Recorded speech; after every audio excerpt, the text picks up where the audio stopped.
Hi, everyone. It's Dr. Karen, the Women's Midlife Specialist. And today we have a set of labs that I absolutely just love because, when I very first looked at it, I thought one thing, but then I just kept getting this feeling like I was missing something. And so I kept looking over it and kept thinking to myself, and I just kept moving forward with it. And so I am excited to share it with you today. And this is Bo. We're B-O, but I'm going to call her Bo. And she's 56 years old and she's postmenopausal. She's not on any current therapy. And like I was saying, when I first looked at her labs initially, I thought to myself, not too shabby, not too shabby. Now, this is exactly what I see. I always go through a process when I'm looking at labs. I have the same process. And the first thing I always do is look at what the lab results are and then what they're on. And I scan everything on this very first page first, looking at what are the levels, what are they postmenopausal, how tall are they, how much do they weigh? I'm looking at all this stuff. And then if I think to myself, not too shabby, that looks pretty good, then I say, let's go down and take a look at symptoms. And let me just look at that and see if this gives me any clue to anything, because this really is where I find out a lot more about you, right? And holy moly, look what we have. We have some very specific severe rated symptoms. So, not everything is in the severe range. So, when I see everything in the severe range or almost everything between moderate and severe, then I know we're looking at multi-system problem, okay? It's not so everything in the moderate and severe, this is going to help you too. If you have just tons of stuff in the moderate and the severe range, you've got multi-system issues going on, like thyroid, like adrenal glands, like sex hormones and gut.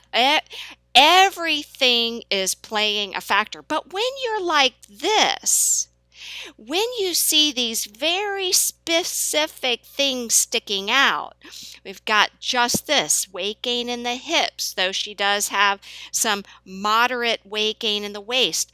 Sleep disturbance, hot flashes, and night sweats.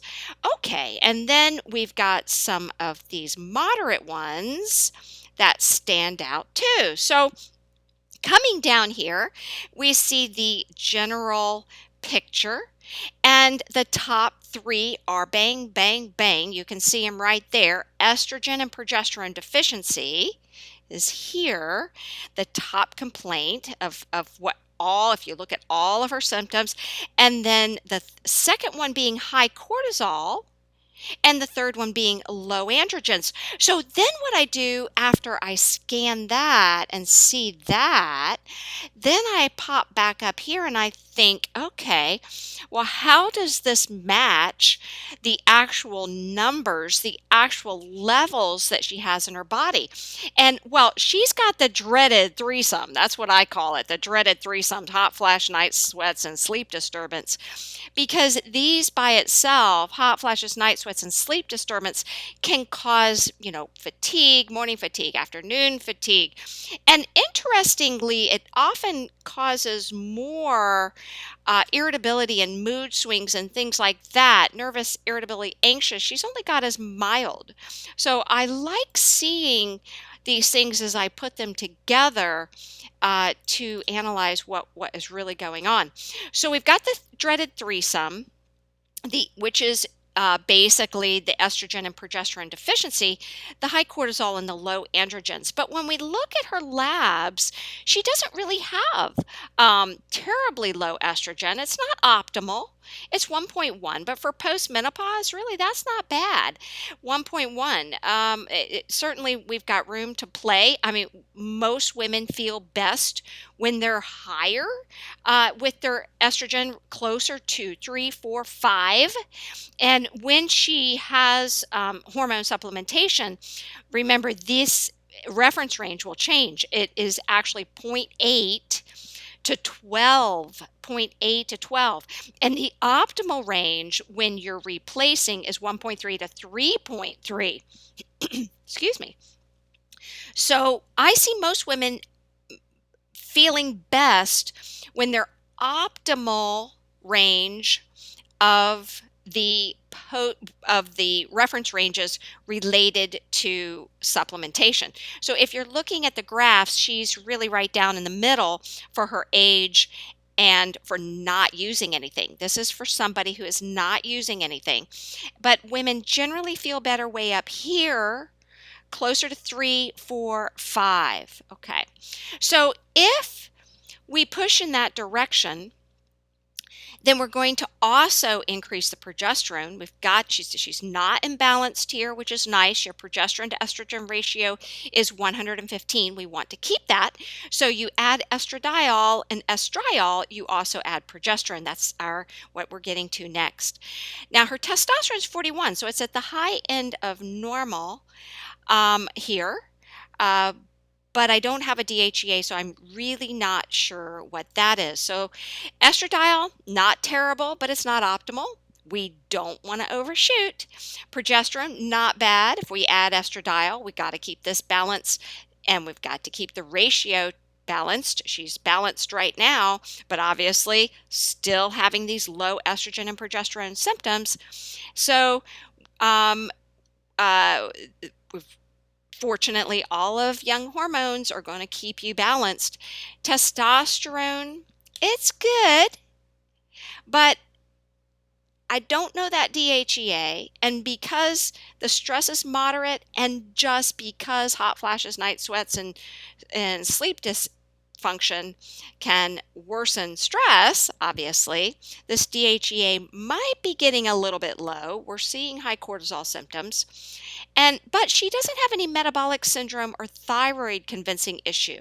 So if you go down here and you look at that, I can see that she didn't rank very much in the metabolic syndrome area, and she didn't rank very much in the low thyroid area. So that makes it a little bit easier, right? So I'm and she's got only these mild mood symptoms, but hey, we're entitled to a little bit of mood symptoms, aren't we? Especially with hot flashes. So I don't really see that as a big sore red thumb sticking out, hanging over my curious head. But I am very highly suspicious of this being a primary sex hormone issue. And which is really exciting to me because, it's the easiest thing to fix. So with adrenal stressors taking second place, I question, is this the chicken or the egg? Which came first? And my suspicion is the sex hormones came first. And that is what is putting stress on the adrenals. That's my suspicion. So, like I said, this is the easiest type of situation to fix. And we want to start conservatively, even though I suspect that this is the primary problem. We want to start conservatively. You want to do 2 pumps twice daily. And we want to give that at least a month. Now, what we really, really know is that it takes a full 3 months to get your levels to where they're going to be, consistent 3 months. Now, not 2 weeks here, 2 weeks there, that kind of thing. Sometimes I get letters saying, I haven't been on it for 2 weeks, but I used it for 2 weeks and I didn't see any difference. So I really don't know what I should do. And so, that's my fault. I haven't made it clear that consistency has got to be the key to everything. And it is the key to everything, right? So 2 pumps twice a day. And the reason I say give it a month is because you should have some improvement by then, but you're not going to get your full improvement. So you always start low, go slow. And so I'd be curious as to how you're doing in about a month. I want to hear from you. So at that point, if there's not any improvement, Bo, then I would want to pop that up to 3 pumps twice per day. So let's start with 2 pumps twice per day. Now, there's a couple of things that kept, like poking me in the back. But Dr. Karen, come on, Make sure you're not missing anything. Can it be that simple? Yes, it can be that simple. But I just kept looking at your symptoms over and over, and I just kept thinking, don't mess up. Don't mess up just because you're tired, or don't mess up just because, you know, you got to do this completely. And so I went back and I look, what if there's some other issues going on? Maybe, she does have increased weight gain in the hips over the waist. The hips were severe. The waist was rated as moderate. And so she may be, have that body type, that body figure. My sister has that, where she gains weight in the hips before she does the stomach. But once she gains enough weight, then it starts adding to the stomach. And, that's a body type. So that could be it. And so it could be, oh my gosh, I just realized, Bo, tonight, the reason I am so exhausted, I have been working so hard on getting this booklet out for you for Mother's Day. And it's about weight loss. And I really want you to download this book. I want you to get it. I want to know you got it. I want to know you read it. And so it just popped in my head. I did a 40-hour marathon nonstop to get it right for you. It just wasn't right. I just kept doing it over and over and over. Anyway, it's about 50 pages. So I did it for you. I want you to have it. Now, the metabolic syndrome, you don't have it. So you're gaining weight without any symptoms of metabolic syndrome. You don't specify your weight or your actual waist, and that's okay, no biggie. But it could just be that you have great genes for blood sugar control. And some people do. Just pat yourself on the back, or pat your mother for that on the back, and your dad, because that's a wonderful thing to have. So I want to remember the basics, because really that's what we're doing in June. June is our June shindig, and it is a party hardy month, and it's our anniversary month, and we're going back to basics in June. We are going to hit it hard back to basics, and one of the things that we're going to do that I'm going to surprise you with is something in this department, but I can't tell you about it now. It's 3 weeks away and I can't tell you. So I wanted to give you something though, Bo, now. And this is a good product, Comprehensive Nutrient Packs Advanced. It's a good product. And it's got the omegas in it. And that's one of the reasons why I like it, is because it's got good omegas. And that is so important for hot flashes. We've got to have high omega-3 supplement. We've got to.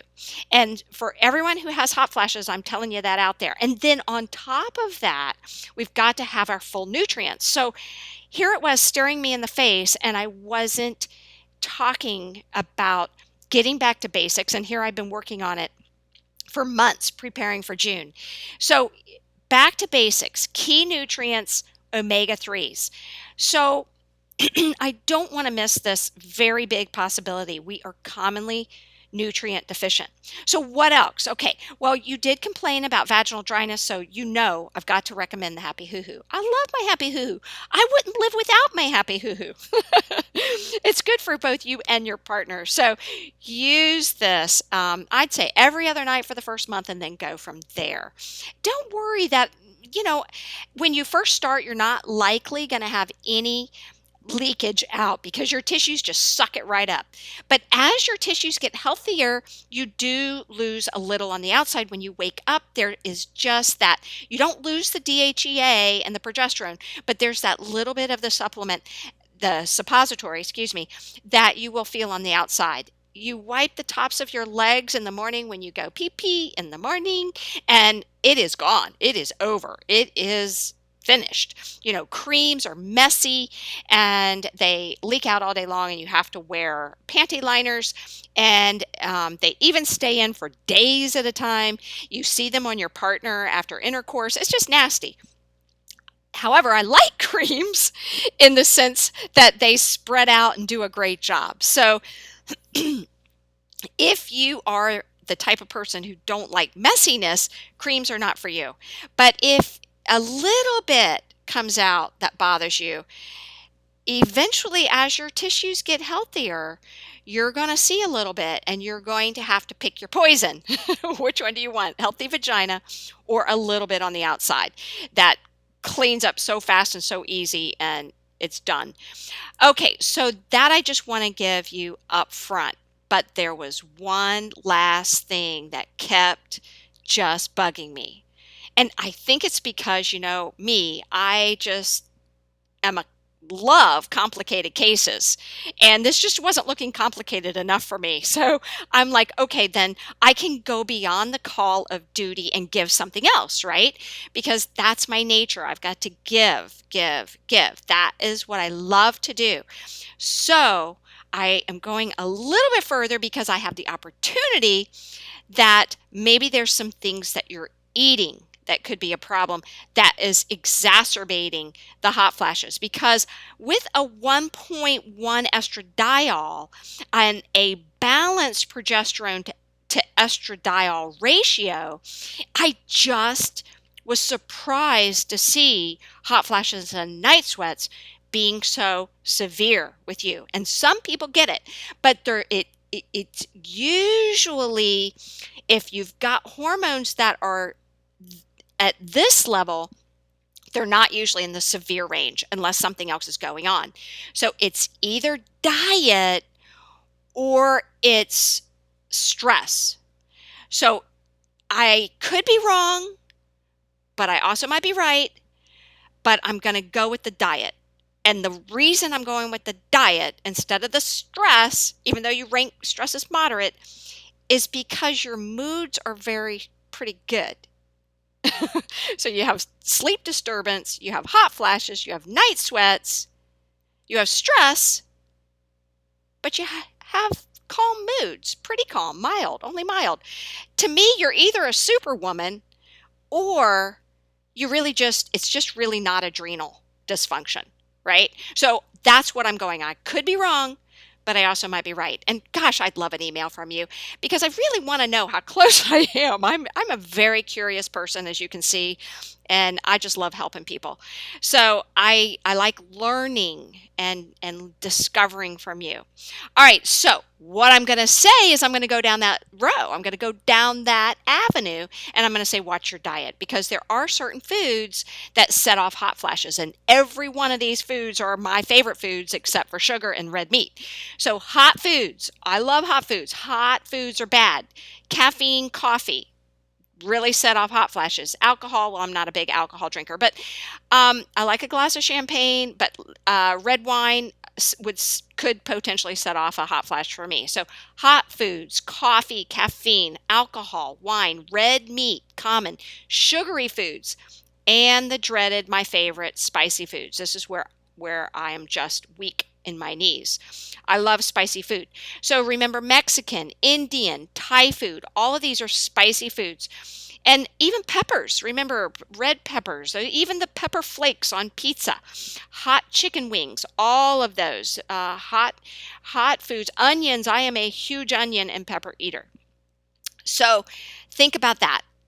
Then what you do need to eat is more fatty fish, vegetables, and fruit for dessert instead of sugary foods. Okay, so fatty fish, vegetables, and fruit. Pile that on. Do my skinny plate. You remember my skinny plate. So do my skinny plate, and that is in the book. Follow my book. Oh, get that book tonight.